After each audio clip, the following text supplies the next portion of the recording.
What is up, guys? It is EKC Midnight here, back here again. Damn it, I forgot to change the title.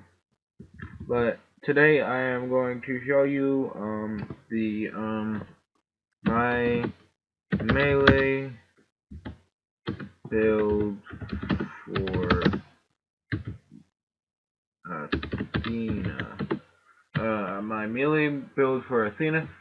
This is not completely done yet. I'm still getting a couple things for it. But yeah, I'm still kind of working. I'm trying to get a level 50 of the shields and stuff, and I need a probe and stuff like that. Yeah. Um. Yeah. So let's get into. I'm gonna focus less on the weapons and stuff. I'm just mainly gonna focus on the skills and tell you all about the skills. So let's get in. First you're gonna want a double penetrating fragment. Mine has moonshine for ignoring enemy shields by 30%. Rosie, any Rosie really matter. It doesn't really matter. I have every single Rosie except for the fire level 50. Um, the Phrygia, whatever, the Phrygia. Um, Phrygia. It really. This is the main weapon that you're gonna want on this.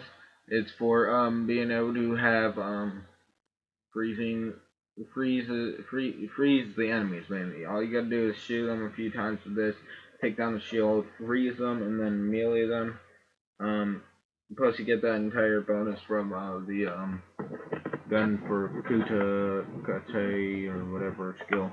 Next you're gonna want any Maliwan pistol with a melee bar on it. Preferably a cryo one. This is just a mission weapon for now. I'm still working on getting a cryo one.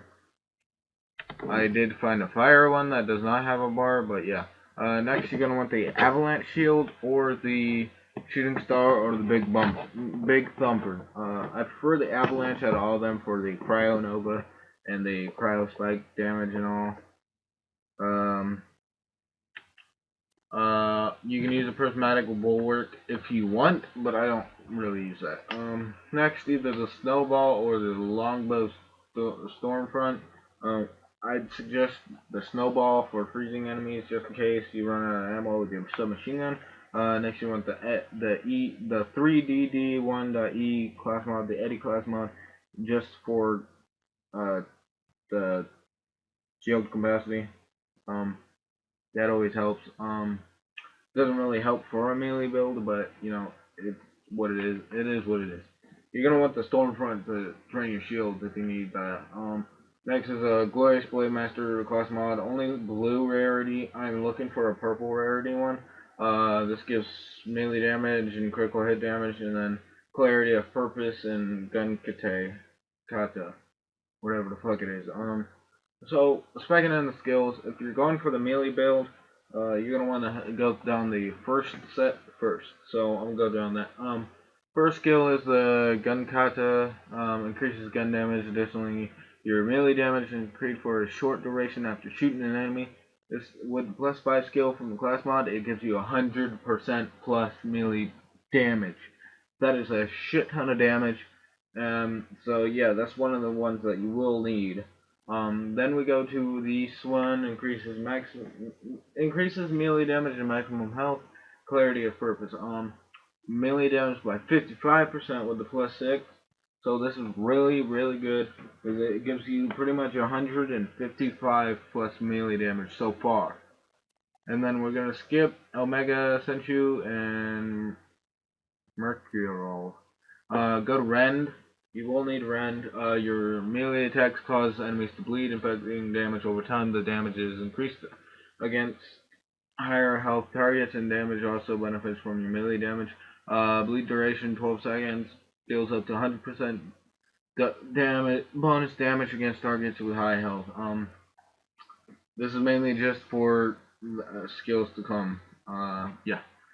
Epic Center, Slam Alteration skill. This is just an extra one that you put in at the end. You don't need this yet. but if you want it, you can put it in. When you slam, you now create a singularity, pulling nearby enemies closer and dealing damage to them. Yeah, that's just, as I said, that's just an extra one that I put in at the end. Next is Bloodlust, gain health regeneration whenever you make a enemy bleed for the duration of the bleed effect. This effect stacks if you have multiple bleeding enemies. This helps for keeping your health up because your shield for this melee build, you're gonna want your shields down mainly because of the avalanche and void damage. So yeah, that's one of the things you're gonna need a lot of health regeneration because you're gonna die a lot. Next we go to you've got red on you. When an enemy is killed by your melee attacks or dies while bleeding, they explode. Nearby enemies will take damage from the blast and also be kind of grossed out. Blast radius rank 5. This just helps for killing multiple enemies in one hit. Uh, Believe it or not, the blast radius is good and it does a shit ton of damage. I can kill one enemy and it'll kill like 4 different enemies. That's happened multiple times. Fury of Arena, you skip that one, and Tier, you skip that one. Because those are for gun damage and fire rate and reload speed. Next, no matter what, if you're doing a melee build, you need Blood Rush. Melee override skill. Press melee button to dash towards an enemy and strike them with X plus. With increased melee damage, this ability has a cooldown. If the attack applies a bleed to a target that isn't bleeding or kills a target, the cooldown is immediately reset. Performing a regular melee attack when Blood Rush is on cooldown. Plus melee damage is 40%, adding 40%, so that's almost 200% more melee damage right there. So yeah, that's a lot of melee damage, and this is like Zero's skill where you fly at the enemies. I forget which one it's called, but it's where you hit the melee button and you fly and hit the enemies. I forget. Assassinate. It's like the assassinate skill, but it's better. You're gonna want that no matter what. Next we go to the blank skill tree. You can put the Invictus instead of one of the other ones, like this one. You can skip this one and go and get ahead and get that, or you can skip this one. But yeah, first Epidus, all these are fucking weird ass names. Increases movement speed and gun damage while holding the Aspis. Mainly, you're gonna want this for the movement speed, so you're faster and moving when you are meleeing, because you're gonna want speed when you're doing the melee build. So that's one of the reasons I have. That's the only reason I have this. Holding the line. Lengthens duration of the Aspis can be active before it is automatically thrown. This helps for this skill, keeping the movement speed going. It helps for that, and helps to where you can get your Aspis more closer and closer to doing max damage. Yeah. Next, Vanguard. While the Aspis is active, you and your nearby friends gain health regeneration. The health regeneration rate increases as the Aspis absorbs damage. Health regeneration rank 5. You're gonna want this for the reason that you're gonna need to keep your health up, as I said. So whenever you have the Aspis out, you're gonna want that all that health regeneration. So yeah. Next is Prismatic Aegis. The Aspis now stores the elemental damage type of absorbed damage. Multiple element damage types can be stored, and all stored damage types are dealt by the Aspis when thrown. This is just there so you can get past the skill tree, skill set, but this can help for certain enemies to, like, if you use the Aspis and it doesn't kill an enemy and it has cryo on it, it has a chance to freeze the enemy. So that's really good. Next we got Clear. When thrown, the Aspis explosion grants second wind to friends within range. In addition, you gain a damage bonus while in fight for your life, damage bonus of 40%. This is just for when you're with friends, you can revive them, and then the damage bonus will help when you're down. You'll see in the gameplay video that I have linked in the description. If you want to see the gameplay of my Athena, you can go check out in the description.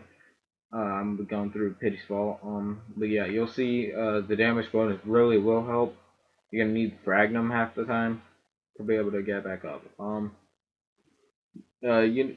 This is just after, but it's United Front. I just put this in as extra just for the shield capacity, so I'm just gonna completely skip that. Sorry if you wanted me to go over that, but you can read that, stop, read that, whatever. I don't use that.